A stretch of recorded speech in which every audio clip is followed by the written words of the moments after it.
Wishing does not make a poor man rich. Kyle Whaley grew up with a loving family. He loved cars. Bentleys and Maseratis, and I mean, he was just in heaven. And his mother says he was Very, very bright. 3.4 GPA at Ohio State. Had a lot of goals and dreams. She says it's hard to fathom just how far he fell. For a drug, for an addiction, it's a swift fall. To go from living in your father's wonderful, $500,000 home in Plain City with a 5-car garage to homeless and living in your car on the campus of Ohio State and living off Milky Way bars and heroin. Christy Whaley tried to save her son. These are his remains. For years, she tried to help get him sober, but nothing worked. The addiction, it threw me for a loop.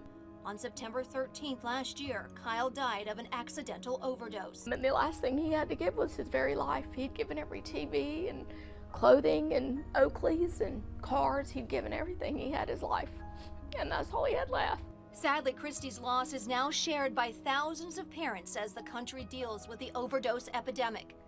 But for these parents, Christy knows all too well that grief can be difficult. First, they battle the stigma. He said, "Are you ashamed of me?" But she says you shouldn't be ashamed of the person who overdosed. It's a conversation she had with her son before he died. He was ashamed, and you should not be ashamed of an organ in your body having a disease. She also says reach out for help. She's found comfort through meetings and turning to groups online. Online, people can post songs, they write poetry, and they put it out there, and that's the way they grieve.